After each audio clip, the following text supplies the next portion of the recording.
ভালোবেসে কোনো কাজ করলে সেক্ষেত্রে সাফল্য নিশ্চিত। ৭১ বছর বয়সে দাঁড়িয়ে তরুণ প্রজন্মের কাছে উদাহরণ হয়ে উঠেছেন এমনই একজন মহিলা। জেনে অবাক হবেন যে এই বয়সেও কেরালার রাধা মণি ওরফে মণি আম্মার একটি নয়, দুটি নয়, 11টি ড্রাইভিং লাইসেন্স রয়েছে। খুব স্বাভাবিকভাবেই ৭১ বছর বয়সে 11টি বিভিন্ন ক্যাটাগরির গাড়ি চালানোর লাইসেন্স পাওয়া কোনো ছোট ব্যাপার নয়, কিন্তু একেবারেই। জেসিবি থেকে ক্রেন পর্যন্ত চালাতে পারেন এই মহিলা।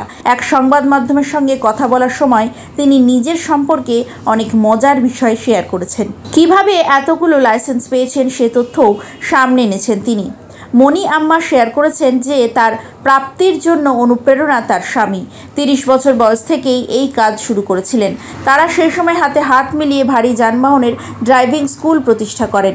কিভাবে, সেই গল্পই এদিন বলেছেন তিনি। 1984 সাল একটি ভারী যান চালানোর লাইসেন্স পেয়েছিলেন মণি আম্মা। সেই দিনগুলিতে কেরালায় ভারী যানবাহনের লাইসেন্স পাওয়া কিন্তু খুব একটা সহজ ছিল না।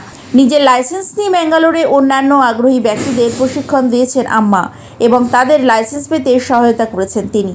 পরে মণি আম্মা এবং তার স্বামী অনেক প্রচেষ্টার শেষে তারা কেরলের প্রথম ভারী যানবাহন ড্রাইভিং স্কুল প্রতিষ্ঠার অনুমতিও পেয়েছেন।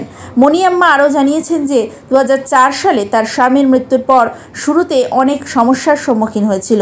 এরপর সবটা সামলে উঠে নিজের সঙ্গে সঙ্গে তাদের স্বপ্নের ড্রাইভিং স্কুলের দায়িত্বও নিয়েছেন, যার পরে তিনি ড্রাইভিং সম্প্রদায়ের একজন নেত্রী হয়ে ওঠেন। অক্লান্ত পরিশ্রম করে মণি আম্মা নিজের A to Z ড্রাইভিং স্কুলটিকে পরবর্তীতে A to Z ড্রাইভিং ইনস্টিটিউটে পরিণত করে তুলেছে। শিক্ষার কোনো বয়স নেই। রাধামণি পড়াশোনার ক্ষেত্রে শীর্ষে ছিলেন।